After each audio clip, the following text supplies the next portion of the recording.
The following is a production of Fenix Media. The views expressed do not necessarily represent those of the company or its advertisers, and may contain language that's unsuitable for younger listeners.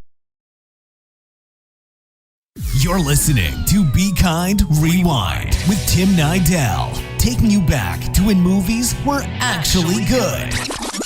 Are you telling me that you built a time machine out of a DeLorean? When music wasn't auto-tuned. When TV only had a few channels. And now, here's your host, Tim Nydell. Welcome, everybody, to a brand new episode of Be Kind, Rewind with Tim Nydell. That is me. If you would like to, I would like to invite you to follow me online. It's at Tim_Nydell. My website is also timnydell.com. And I do a YouTube channel. I do vlogging, I do Disney trips, I do celebrity interviews. If that interests you, jump on over to YouTube. Just type in my name, Tim Nydell, and you'll find me. And I would really appreciate it if you would subscribe. It would mean the world to me, honestly.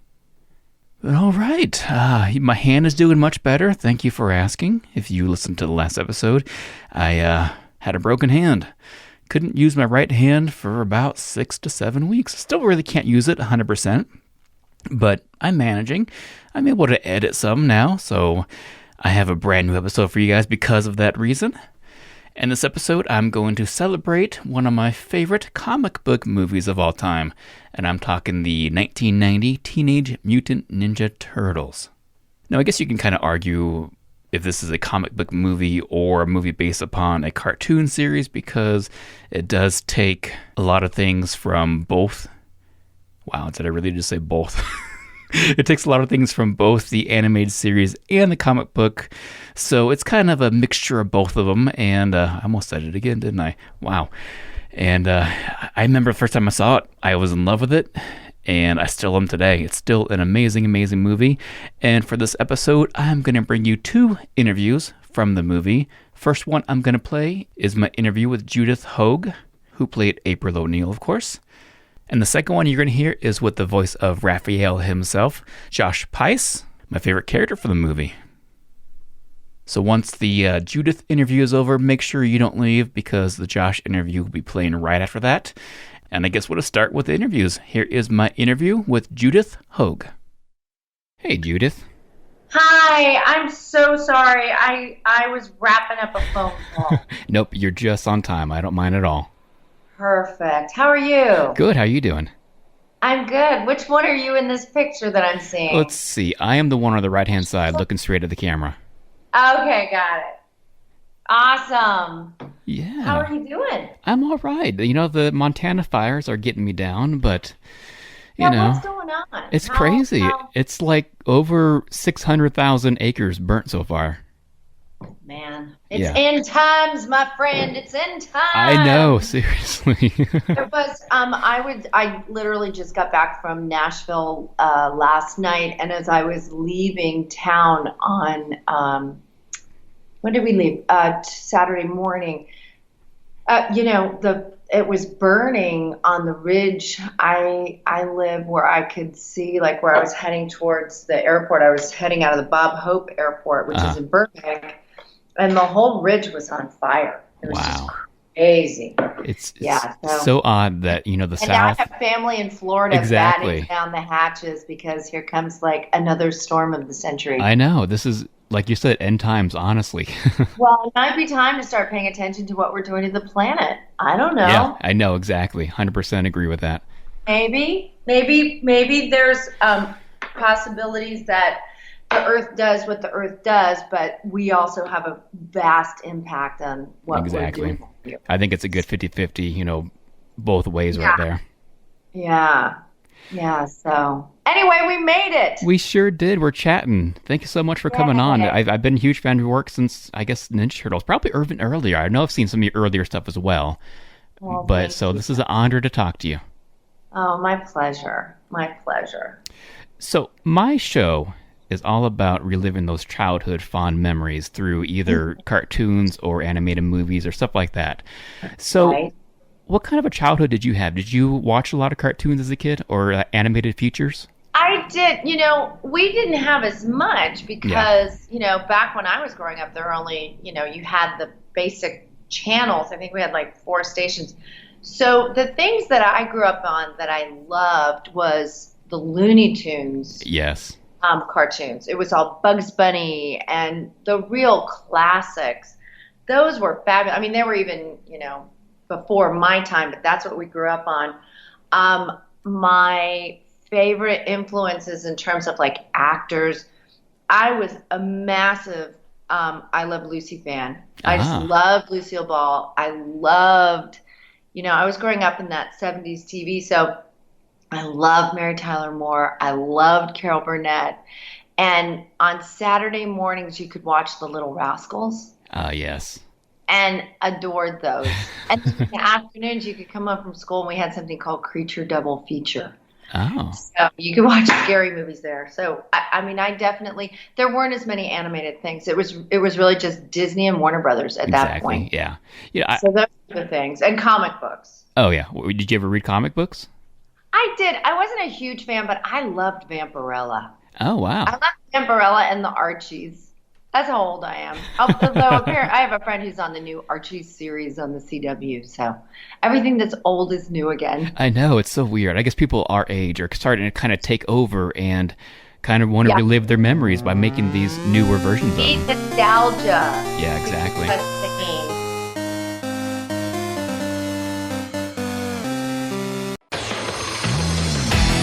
Behold, my precious. Ooh, yeah, let me tell you something right here, It's the Loot Crate subscription box, full of exclusive loot, fun surprises delivered to your door every month. Just pick up your favorite geeky genre, Daddy. From the original Loot Crate, the Loot Crate DX collectible boxes, dude! Cowabunga! To the Loot Gaming video game box. Woohoo! Yee-hoo! What's with kids today, huh? Wowzers! With crits starting as low as $11.99 per month, there's a box just about for all collectors. To get your geek on, head over to phoenixmedia.us/Loot Crate and claim your exclusive offer. That's FENIXmedia.us/Loot Crate. Great Scott! Snap into a Loot Crate, dig it? You're listening to Fenix Media. Listen live and explore more great shows at phoenixmedia.us.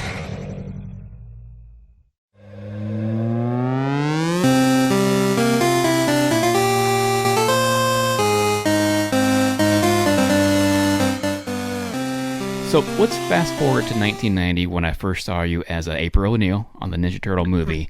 How did you get attached to that movie? Well, I was living in New York, and I was shooting a movie at the time called Cadillac Man, and the script came in, and my agent said, it's got a really weird title, but it's a really sweet script. And he used to call it the Teenage Mutant Ninja Turtles. Oh. It's like, Ninja Turtles, what are those? And I saw the script, and I was like, you bonehead, it's Ninja Turtles. And I read the script, and I just thought it was wonderful. And I went in and met Steve Barron, the director, and we got on really well. And right away, they wanted me to do the movie, which was very exciting because it was my first lead in a movie. Mm-hmm.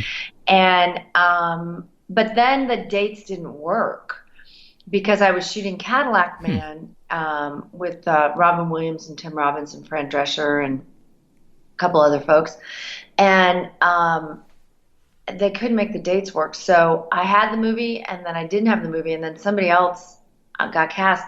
To this day, I have no idea who. Huh. And then when my dates opened up, they somehow miraculously made it work, and then I was able to do them both. And then for a short period of time, I was shooting them both simultaneously. So I'd work in New York shooting that movie, shooting Cadillac Man, and then I'd fly on the weekends and do pre-production for Ninja Turtles. And then when I wrapped, I just went straight on to North Carolina and shot the movie. Wow.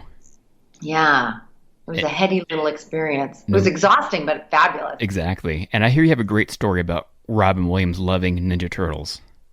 Yeah, it was funny because people wanted to know where I was heading off to.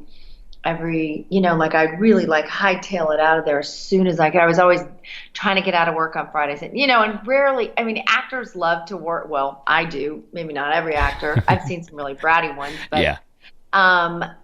You love to work, and it's fun to be there and do your job. And I was trying to wiggle out of it. And so Robin was like, "Where are you always running off to?" And I said, "I'm doing this other movie," but I was I was unaware that there was a comic book, that there was a TV show. For many years of my life, I barely had a television. And once I hit a certain age, I just didn't have time to. Anyway, and so I didn't really know that there was this whole thing happening with kids and the cartoon and the comic books. And so I said, "I'm doing this movie," and I kind of mumbled the name. And he said, "It's what?" And I said, "It's Teenage Mutant Ninja Turtles." And he got this beaming, as only Robin's face can be, gigantic smile. And he said, "That's amazing." And he said, "Are you playing April?" And I said, "Yeah." And he said, he had the very first comic book. And wow. So he was just thrilled. And it really kind of gave me my confidence to say that name louder. Yeah. And sort of street cred. And then when it was very sweet, because when our movie premiered, he flew his whole family to the premiere and came out to support the movie. And it was just really, Robin Williams, I can't say enough nice things about him. And I'm just so very sorry that he's not still with us, because he was a gem of a human being. Yeah, he was probably, looking back at my lifetime, he's probably the number one celebrity death that just kills me. Yeah, that one killed me too. Yeah. That Debbie Reynolds just slayed me. Oh, I know, because you worked with her as well. Yeah, and and then Bill Paxton, who I worked with on Big Love, who I adored. That one really, there were a bunch. They kind of went in Robin was now I think 2 years ago? I think it's 3 years ago. Is it 3 years ago? And but there was like this slew that just kind of went bam, bam, bam, and it's like, wow. I know, it's like, please stop. And they're young. They're young. Under 65. Debbie wasn't young, but Carrie was young, and Robin was young, and to have Robin go the way that he did, that's just really rough stuff. Did he ever tell you what he thought of the movie? Yeah, he really liked it. Good. Yeah. Yeah, coming from a true fan, somebody who's been there since number one, since the first comic, that's a true compliment. Yeah, it really is. And the fans it's such an joy and an honor to be connected to a movie that has such wonderful memories for so many people. And literally, I've traveled around the world. I've been in South Africa, and out in places where you wouldn't necessarily, in a restaurant in Soweto and have somebody come up and talk to you about Ninja Turtles. And also I did the Halloween Town movies, which are also just, I'm amazed. I was just in Nashville this weekend, and people just kept stopping me left and right. They were, I don't know, there's a Halloween Town surge happening at the moment. Yeah, it's really wild. I mean, you did do like 20 of them, right? Yeah, no, we only did 4, but I think when you do stuff for kids, childhood is such an important time, and we for better or for worse, really solidify a lot of who we are. We do. When we're kids. Like, we make these judgments about the way life is, whether or not it's accurate or not, and carry it with us our whole lives. And that those early impressions just mean so much. So when you've had the opportunity to do stuff that resonated with so many people, it's a cool thing, because, I've done a lot of stuff, and I've done over 100 projects, and some are just like breezes in the wind, like that. I'm fortunate. I have a very loyal fan base, and so people are interested in what I'm doing and follow my work and my career, but some things land, and when they land hard. For sure, yeah. I'm the one. I was 10 years old when it came out, and so it really hit me hard. The movie did, and I loved it. And I watch it all the time. I have 3 girls now, about 5, 10, and 13. They love it too. Oh, wow. Oh, Yeah. I pity you. How's that going? It's 13 well, girls. all 3 girls. Oh man, So, you're yeah. dead. You're sitting duck. That's why I do my show. It's my escape. Right, get me the hell out of here. Exactly. But the good thing is my youngest just started kindergarten, so no more daycare fees. So that's saving us money right there. Right, I know, right? It's like $6.50 a month here, at least. Yeah, no, it's expensive. It's crazy. Preschool, private school, and you have to pay for preschool year round. So even if they're not in, at least here. Yeah, same here. Even if they're not in, it's like, wait, I'm still paying. Yes, yeah, it's a scam, I tell you. It really is. It is. So let's talk a little bit about Jim Henson, because him and his crew worked on the costumes for Ninja Turtles. Was he on the set much? The Creature Shop basically set up a whole, and their Creature Shop was based in London, and they set up an entire stage or building in Wilmington on our lot, which was at the time, it was the Dino De Laurentiis Studios. And Brian really was his dad's, number one guy on the ground. Well, he was still young then, but I mean, he was definitely a huge part of the company. There were a lot of people there who worked so closely with him. Most of the puppeteers who did voice the turtles, or not voice the turtles, but they did all the animatronics, were Sesame Street puppeteers. And so that was pretty thrilling. Jim was there briefly, and I will never forget, because we were shooting a scene, and I look off. There's something when you're working and you're shooting, and you have things called your eye lines. And your eye lines are, you have an eye line to the camera and an eye line to the other actors, and then you sort of have sight lines around you, and if someone's standing in your eye line, then you can see them. I think there's that infamous Christian Bale blow up on set. And I think it was somebody who was in his eye line. Probably. And so it can throw you if they're not supposed to be in the scene with you, but you see them. I don't freak out on people. And Lord knows what was going on, why he did. But exactly. That's neither here nor there. But I looked over, and Jim Henson was there. And it's like, Jim Henson is just, he's just a god. He is, yeah. And I had a complete out-of-body experience that I'm acting and I'm talking to a rat who's partially, part of his body's there and part of it's not there, and I'm shooting on the sound stage, and there's Jim Henson, and I'm supposed to be doing this crazy scream that Steve Barron really wants me to do, that I'm having trouble with because it wasn't organic for me at all. And it was thrilling, and I just kind of wanted to get through the scene because I really wanted to just go over and talk to him. And he was just incredibly generous and incredibly nice, and just as, down to earth, accessible as you could imagine. And then he died right after. Yeah, shortly after. It was May 1990, so right when the movie pretty much came out. Before, I'm trying to remember when we premiered. I want to say it was around May too. Wow. June, something like that. It was a summer movie, and that was awful. It was just awful. No, I have 2 people, well, actually 3 people I look up to in my life. It's my dad, number 1, who passed away 6 years ago, Walt Disney, and Jim Henson. Right. The 3 right there are the people that I look up to and admire. Yeah.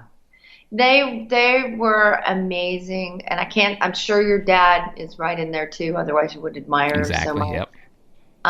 But they really transformed the landscape. Oh yeah. Of animation and how, and make believe. I mean, Disney himself had some practices that weren't so savory, but a lot of the things that he would do in terms of working with artists really was cool. Yeah. And it's fun. I love every time I go over to the Disney lot, and it's kind of a magical place when you're up in the old animation buildings and you're looking at the old pictures and stuff. It's really cool. Wow. I would love to do that. I've never gone to the studio or anything. It'd be so cool to see. Yeah. I think they do studio tours. I think they do, yeah. I'm just not ever in the area when they do them. Right. So, yeah.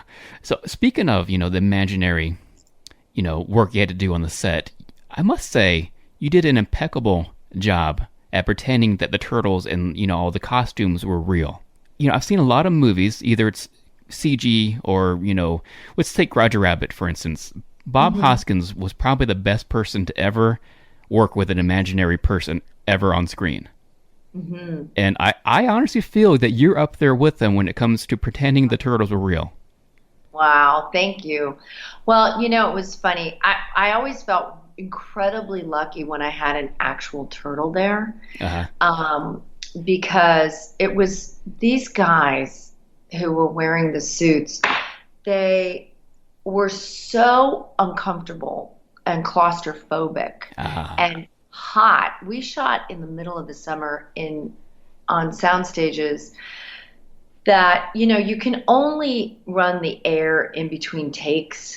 And so it was really hot to begin with. Plus, they're just wearing pounds and pounds and pounds of padding and foam and a very small little part of their masks or their headpieces really, that even got air in and out. Wow. And it was so difficult for them to be in the costume. So much of the time they weren't there. The thing is, when you're a little kid and you're playing make-believe, nothing is there. If you're being chased by a tiger in the jungle, there's no tiger, but your heart is racing and you're panicked because it's coming to get you. And so that same quality of play is what you have to, that's where you have to go. And the challenge is to be able to access that part of your imagination when there's all these constraints of people and time and saying lines and hitting marks and doing all the technical things that have to happen. And you just have to really surrender and play. And I think for me, it's when I'm in my happy, joyful 5-year-old place. Yes. That I'm able to do that. And when I'm not in that place, then I really kind of suck. Yeah. And why didn't you do the second one or the third one? Well, they fired me. Did they? Really? They did. Yeah. A couple things happened. One was there were some real things that happened in the first movie that were kind of uncool in terms of hours, in terms of how they were shooting, in terms of safety issues. And so when we were going into the second one, I wanted to address some of those things. And I think that there was a combination of just some bad communication on both sides. And I think they just sort of went, screw this. We can deal with somebody who isn't going to make any demands on us at all. Wow. And which is fine. It's their prerogative to do that. It wasn't my favorite thing that ever happened, but that's part of being in the business. I think I know that there are people who really love Paige, and I have to say honestly, I've never seen the other two movies, so I can't say I have no idea how they look or what they turn out like. I have met Paige. She's lovely. She's a wonderful actress. I'm sure she did a great job. But I think that the fans were pissed, and at least that's the communication that I've gotten. 100%, yes. Then they came back to me at the third movie and wanted to know if I was open to doing the movie. And I said, yeah, I would be. They said because the fans were pretty upset, and they didn't understand what had happened. And then I heard in the grapevine that since the fans had gotten confused the first time, they didn't want to confuse them again. I was like, okay, wow, thanks. But it's fine. It's what it is. You did not miss out on anything on the third one. It's not very good.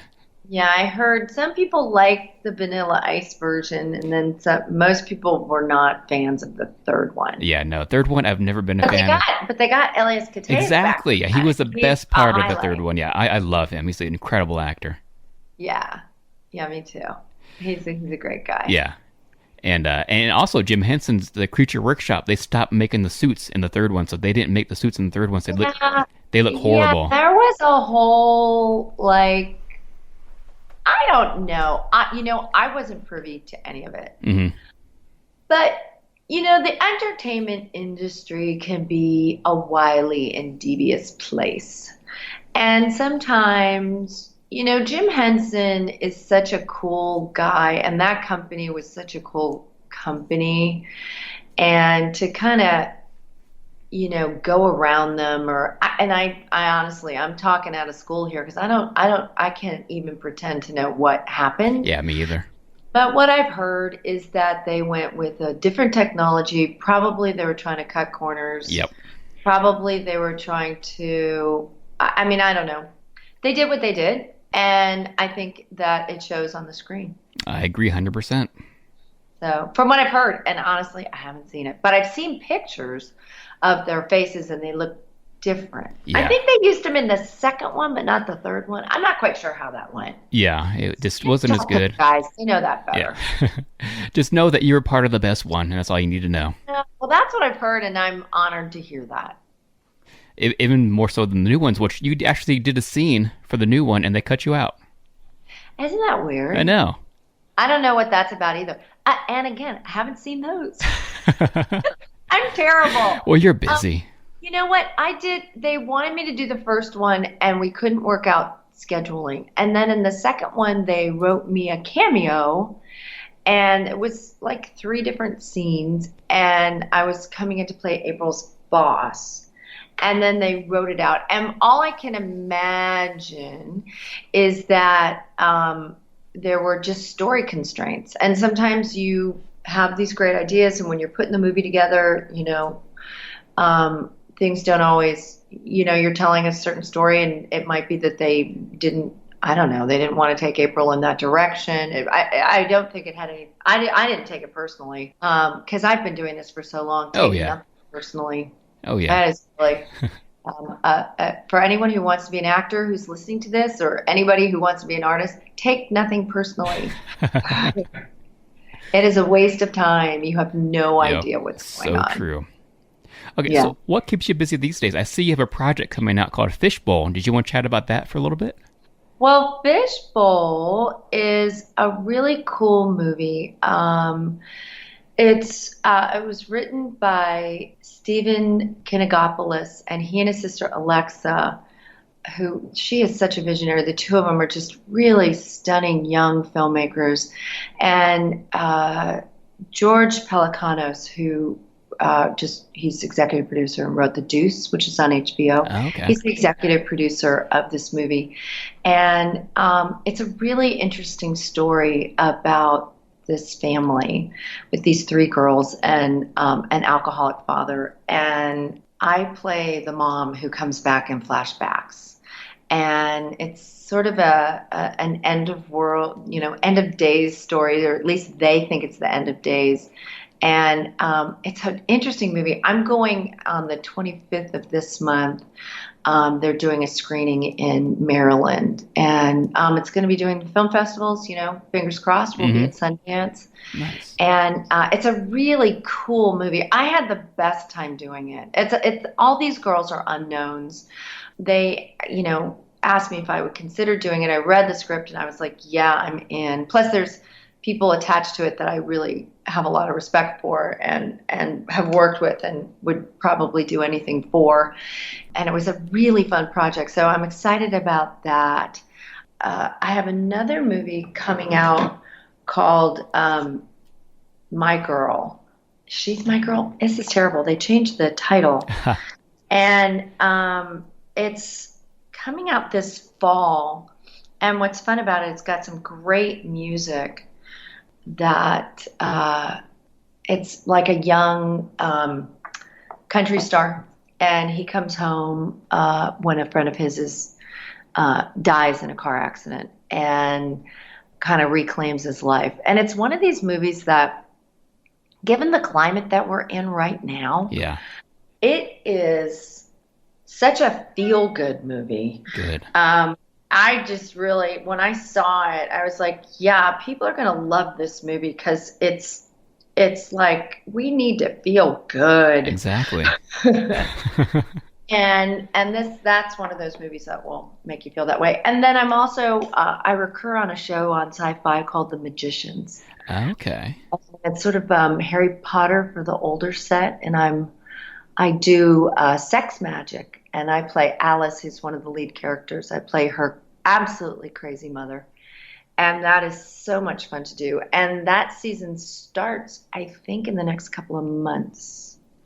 I think it's in September, October, something like that. Wow, I've never seen it. Yeah, sounds really cool. And I see that Mackenzie it's asked called The him. Magicians, and it was a series of books. Oh, okay. And by Lev Grossman, and really interesting. Huh. Really interesting stories. Yeah, it's cool. You probably like it. I probably would, yeah. It's like Harry Potter for big kids. Yeah, nice. Yeah, I was a little old for Harry Potter when it came out. See, I read Harry Potter to my kids. Yeah, my girls, they love it now. But yeah. Loved reading the books, loved the movies. Yeah, sweet. Yeah, that sounds cool. I'm saving it in my phone to check out The Magicians. Yeah, start at the beginning. Exactly. I think towards the end of the first season. Well, then I'll skip to the end of the first season then. There you go. I think I was like 10 or 11, something like episode 10 or 11, something like that. Okay, yeah, sounds amazing. Yeah. And anything else coming up you wanted to chat about, to promote or whatnot? Well, I was just back in Nashville. I have a production company called Sideways Kitty, and we're working on some of our projects and things that we're doing, and it's a little bit under wraps right now, but it's, as I move into, I love being an actress, love, but, producing and creating your own content is really where it's at. Exactly. And so we're doing that, and we'd like to actually take it to Nashville, just because it's just such a fun. I don't know if you've ever been there, but it's such a fun town. I was on the TV show Nashville for 5 seasons, and I just fell in love with that town. And it's, we're really close to Atlanta, and Atlanta has they've got Pinewood Studios there, and it's got a big filmmaking platform there, and Nashville is just ripe for it, and I love it there. There's great crews, there's great people, there's great music, and it might not be bad to, branch out from LA. I love LA, but it's a, I'm starting to crave the woods. Oh yeah. Slightly different environment. And then also in October, we're doing a thing in Halloween Town is having a reunion in St. Helens. I believe it's on the 5th of October, and we're doing a tribute to Debbie Reynolds. So that's something we're all looking forward to. So there's a lot going on. Yeah, sounds amazing. A lot going on. Yeah, I stay busy. Well, Judith, I want to thank you so much. Like I said, I'm a huge fan of your work, not just Turtles. It's beyond Turtles. So thank you so much for coming on, chatting with me. Oh, my pleasure, Tim. It was just such a pleasure chatting with you, too. And that's going to do it with my interview with Judith Hoag. And we'll be right back after these words from our sponsors with my interview with the voice of Raphael himself, Josh Pais.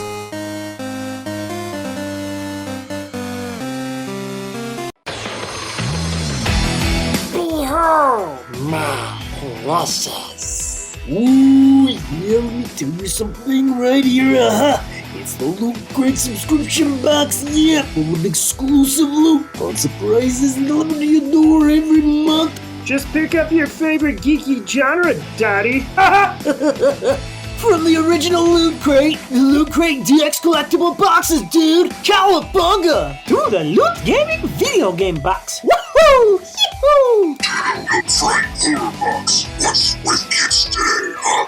Wowzers! With crates starting as low as $11.99 per month, there's a box just about for all collectors. To get your geek on, head over to phoenixmedia.us/Loot Crate and claim your exclusive offer. That's FENIX media.us/Loot Crate. Great Scott! Snap into a Loot Crate, dig it? You're listening to Fenix Media. Listen live and explore more great shows at phoenixmedia.us.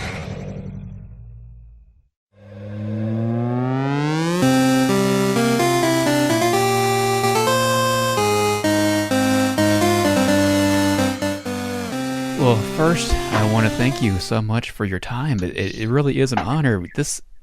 I'm sure you hear this quite a bit, but Ninja Turtles is still one of my favorite all-time childhood movies. So thank you so much for coming on today.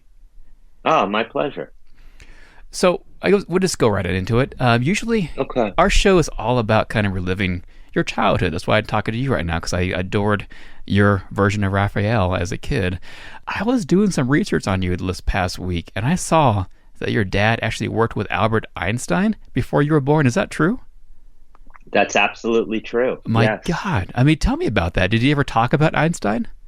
He talked about it a lot, and actually his work with Einstein and, well, really my dad being a theoretical physicist really impacted me in many different ways, even in terms of my acting, actually. Oh, really? But in terms of, so many stories, but one story that really stuck with me was my dad telling me the last time he saw Einstein, and he went to visit him. He was ill at that time, and Einstein was in bed, and my dad came. They worked together for 11 years, and my dad came. He knocked on the door, and Einstein was scribbling away doing calculations, and came in, and my dad sat down next to him, and they had a conversation, and just kind of more chit chat than anything super profound. And this story made such an impression on my dad, and made an impression on me as a result. But so then my dad walked to the door and turned around to say goodbye one more time to him, and Einstein was back at work, like scribbling and calculating. Wow. And there was something just kind of really, beautiful about that. Yeah. Just his, passion and his, to understand, the physical world that we live in. And, in terms of how, having a theoretical physicist as a father impacted me as an actor. As a kid, I remember him telling me, I grew up in the East Village and was very rough and tumultuous neighborhood. And it was, other kids' fathers were like bus drivers or school teachers or drug dealers, all things that like a kid could comprehend. And then my dad would just, scribble these enormous calculations on these big blackboards, and I was sitting next to a small table, and he said, "You see this small table?" I was like, "Yeah." And he said, "You see your knee?" I was like, "Yeah." And he said, "They're both made out of atoms. They're both the smallest part of that table and the smallest part of your knee are the same thing, and they're atoms." And he said, "Your body is made out of atoms." And when I started auditioning after going to acting school, I had so much nervousness when I would audition that it would just screw me up. Yeah. And once I recalled that conversation with my dad and started to look at nervousness and body sensation in terms of atoms, in terms of movement in my body. And if I just actually felt the energetic movement of nervousness as opposed to calling it nervousness and then associating it with something bad, but if I actually just felt the actual atomic vibration, in a sense, it became creative fuel as opposed to something I had to manage or get over. And I also teach something called committed impulse, which is started out just as an actor training, and a lot of it starts with that premise about, for anybody that needs to create or put their ass on the line to the next level, they're going to feel more in their body. And, I basically teach people to increase their tolerance for all of themselves.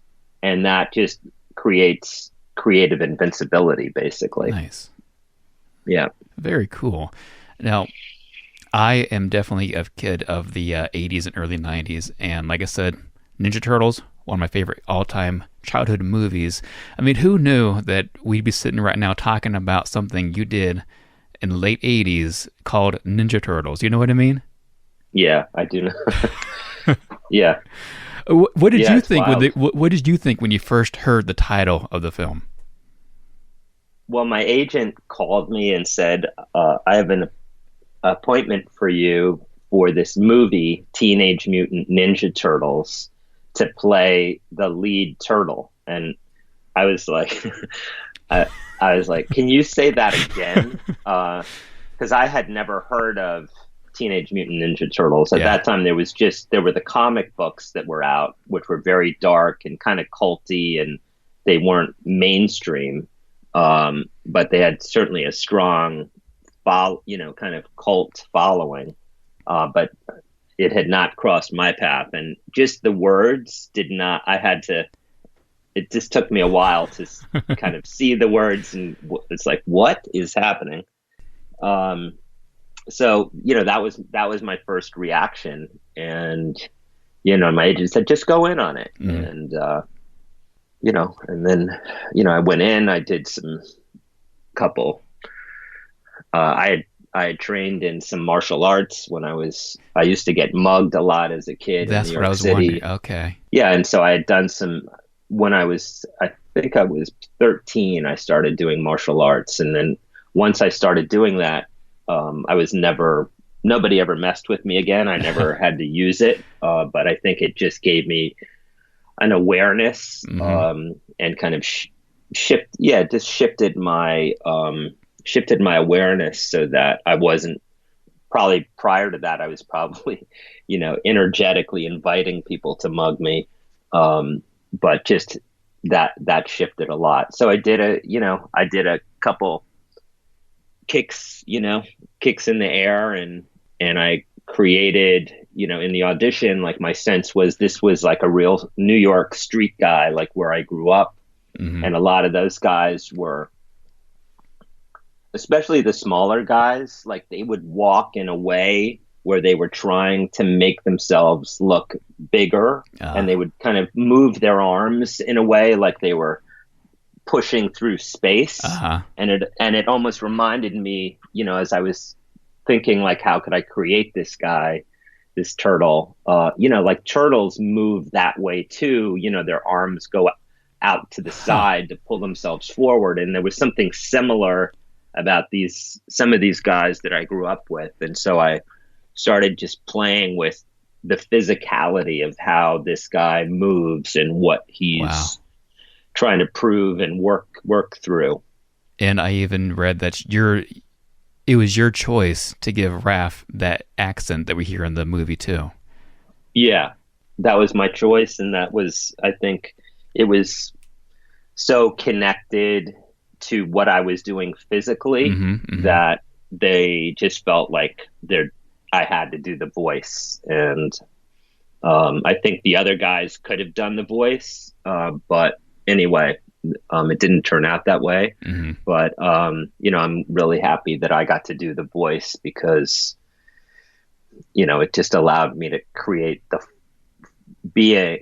creature as much as I possibly could. Yeah, because you had a vision of how you wanted it to sound and to look. Yeah, absolutely. Now, to be honest with you, when I was 10, when it first came out, I was a little upset he had that accent, because I was so used to the cartoon series that just started airing briefly before that movie. And of course, they sound like surfer dudes in the cartoon series. But years later, as an adult, I need to thank you, because you gave him that distinct personality. He was so different from the other turtles, and that's what I love about your Raphael. Oh, thanks, man. I appreciate that. Yeah. I mean, it makes sense, too, because why would there be surfers in New York cities anyway? You know what I mean? So your character makes more sense than the other ones do. Yeah.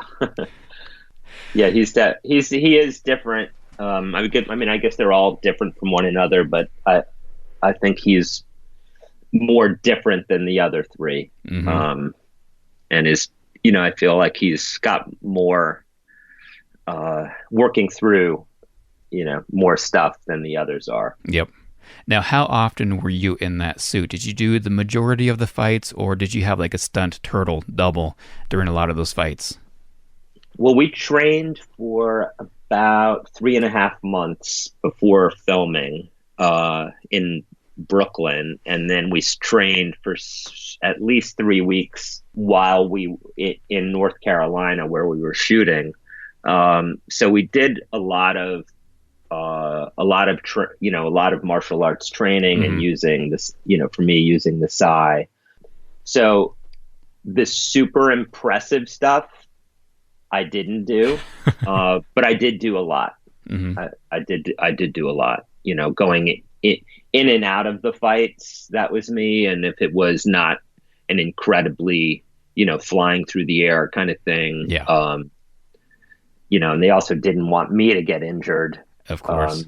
But I did as much as I could, and the stunt guys were obviously phenomenal. Yeah. So speaking of the suit, I understand that they flew you to the Jim Henson Creature Shop in London to get body casted. What was that process like for you? Yeah.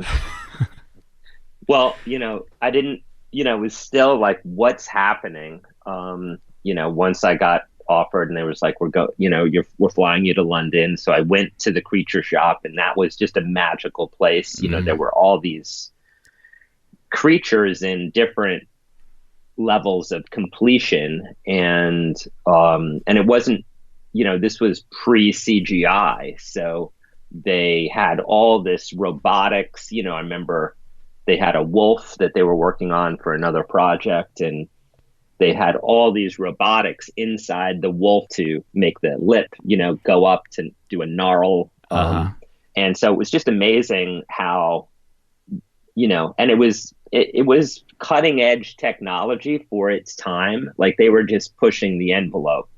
So it was just magical to see that. And then they brought me into a room, and there were 2 looped ropes hanging from the ceiling. And I put my arms in, and then they just started, I was like wearing like a body, they gave me like a body, kind of a super thin bodysuit. And they started doing the entire back of my body. And, we were just like chit chatting, and 3 guys were doing it from the Creature Shop, and just, these really playful Englishmen, and they're drinking tea, and, it's all fun and games, and they do the whole back of my body. And as they put it on, the plaster starts to warm up. And it was like, okay, they did the back of my body, and then they started doing the front of my body with, the back was all done. And then they started doing the front, and then, they did the front from my feet up to my pelvis. And then that was one thing. And then they started doing my chest. And then it was like, wait a minute, like I'm starting to get completely sealed up, and this stuff is hardening. And then they do my head, and there's 2 straws coming out of my nostrils. So I'm completely sealed up in plaster except for my nostrils. And I'd never experienced claustrophobia before, but it was just like I couldn't move, and I could just hear them talking and then kind of laughing, because I was going, like, okay, like, let's finish up, Wow. But they had to let it, they had to let everything harden, and I could hear them, through this muffled sound, kind of laughing. Oh my God. And then I just, I've done yoga since I was 6 years old, and just started, I was like, okay, I can't, like, panicking it's not going to help me. And I'm, it's just, I can't go there. And I just literally imagined this castle. I don't know where it came from, and just walking through this castle and just seeing all the details of the castle, and just kind of, walking through this castle, and it kind of got me, through the time of it. Wow. And then, and then they start cracking it open, and that was just like, just so grateful. And then later found out that they kept all of us in there longer than they needed to because they wanted to see how we would handle it, because they knew that what we were going to go through was going to be incredibly intense. Yeah, so living that hell. was like a test that none of us knew we were taking. Wow. So that's what that experience was like. And then they put the two halves of the of the molds that they made of my body together, and then they filled that up with some kind of a plaster, and then they cracked that open after that dried, and so they basically created my body in this plaster mold, in a plaster form, and then they built the costume onto that so that it would fit me exactly. And it's still, I talk about it quite a bit, those animatronics still look better than most things made nowadays. Yeah. It's amazing. Did you ever get a chance to meet Jim Henson while you were over there? Oh yeah. Yeah. We went bowling. We all hung out. Yeah. We would just, because we were doing a lot of night shoots. Yeah. And so we had to, and sometimes we would start really late. And so we would just do stuff to kind of, like we'd go bowling at like 7 or 8 o'clock at night for a couple hours so that we'd be awake and then start filming and be up all night. I hear he was a very humble gentleman. That's what I heard. So true. Just like, just in it to make things and just like a real creative. Yep. Like there was no sign of ego. Like it wasn't about that for him. It was like, oh, what can we do? Like, how can we make this? How can we make that? Oh, what about this? Just like a magical, creative person. Yep. And it's a shame he passed away only, I think, a month after the movie came out. Yeah. Yeah. But it was, I'm so glad I got to spend that little bit of time with him. Tell me about slipping the mask on. Where do you see out of, and how much did you see out of the mask? Well, first of all, the whole costume weighed about 70 pounds. Yeah. Oh my God. And, they would suit us up from feet all the way up to the head. So the shell would go on, the torso pieces would go on, and then the head would go on and would kind of have to kind of crunch it over your head, and then it would kind of snap down. And then they would start gluing it, the flaps on the head, like underneath the shell. And so I just remember like starting, you'd smell that glue and like, you were being sealed in. Oh my God. I could see through like a tiny slit under the eye. Okay. And so that's how, but it was incredibly limited vision. And there were a lot of times on close-ups where they had to seal that up so that we were working blind, and we would just be able to, because, me and the other guys, like we had trained so much together that we, in a sense, had to kinetically work together because we couldn't see each other. Mm-hmm. And, and there were times, where things, we bang into each other or whatever. But a lot of the times, we were just, I have a sense that the fact that there were times where we had to work blind or with very limited vision, that it, in a sense, required us to access these other senses. Yeah. And that, in a sense, I think that came through into the film. That's what ninjas do. They do that. Exactly. Yeah. And it really forced us to do that. And I think that's one of the reasons that, people connected so much to these characters. Yep. Because we did our best to, we were so challenged. Like it was such a, it almost challenged us to work as so deeply that, I think our characters just came through the costumes. Yep. I completely agree with that. I can see that as you're saying that. Yeah. How come you didn't come back for the sequel or anything else after that? Well, I had made a mental note to myself because I was starting to meet like some of the other actors who had been doing things with the Creature Shop for a while. And I could see like that was a whole path, like a whole career path of playing these, kinds of, creatures that are, in costume. And I just knew that I was going to commit fully to this first one, but it wasn't something that I wanted to make as my career path. Exactly, yeah.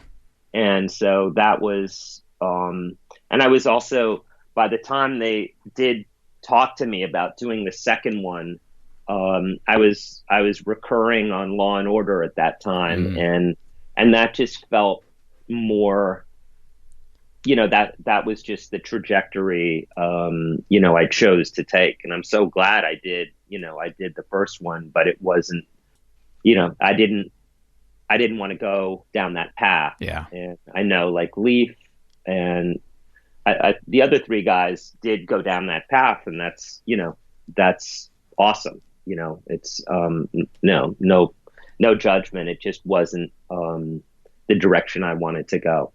And the direction you went was amazing. I remember when I finally figured out who you were after, I think it was late 90s, I figured out who you were. I think I was watching Scream 3, and I was like, oh my God, there's Raphael right there. Yeah. And Ray Donovan and upcoming Joker, that's amazing. Yeah, I'm super psyched. Yeah. Joker with Joaquin Phoenix is playing the Joker. Yeah. And, the script it's one of the best movies I've ever read. Wow. And it's just very much has the feel of like early De Niro movies. Yeah, I can see that. It has a total Taxi Driver vibe and a King of Comedy vibe. It's not like a superhero movie. It's like a character study of this guy. I can't talk about it too much. Nope, but I know.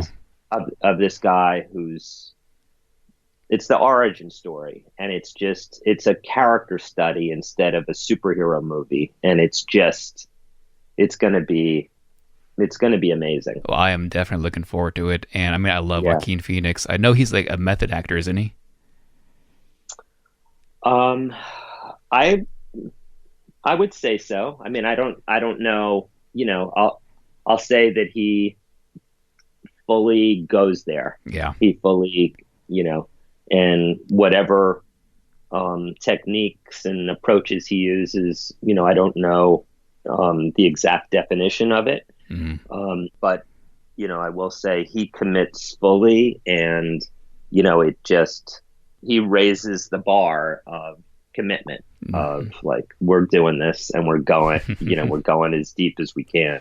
Yeah, it looks amazing. So, I'm really looking forward to that one. Yeah, me too. Do you have anything else coming up or anything else you wanted to promote real quick? Well, I'm in a couple weeks starting season 7 of Ray Donovan. Yes. So going back to that. And I just finished filming this HBO series that I'm also recurring on. It's called Mrs. Fletcher. It's created by Tom Perrotta. Okay. The guy that did The Leftovers, also on HBO, and it's with Catherine Hahn, and just really fun and really deep, and just about modern sexuality, basically. Okay. About what the new rules are and how people deal with just sex in this time when there's so much, it's just a very rich topic right now. What it means and what the rules are and what. So that was awesome. That was super fun. And then the other thing I have coming out in the fall is this movie called Motherless Brooklyn that Edward Norton directed. Oh. Also amazing script. And I worked with Bruce Willis and Alec Baldwin, Willem Dafoe. Oh, wow. And Edward. It's just going to be an amazing film. It's going to be, I mean, I haven't seen all of it. But, when I was doing looping on it, like it just, I saw scenes and pieces, and it has that feel of an Academy film. Like it's just a major movie about some really important topics. And it's also, it's set in the 1950s in New York, but it's really about, it has a lot of, reverberations to what's happening in the country politically now. Oh, perfect. So it's a really rich movie. Yeah, I'm looking at that, and the cast alone is the reason to see it, but it sounds even more amazing as you tell it. Yeah, it's a phenomenal cast. Awesome. And yeah. Well, all right, Josh. Seriously, thank you so much for your time today. Like I said, this movie I still have a special spot for it in my heart. And thank you so much for the voice and the attitude you gave to Raphael. I really, really did love it. You're so welcome. I'm glad it had an impact. Thanks for listening to Saturday Morning Rewind. Please check them out on Facebook and Twitter. And that's all, folks.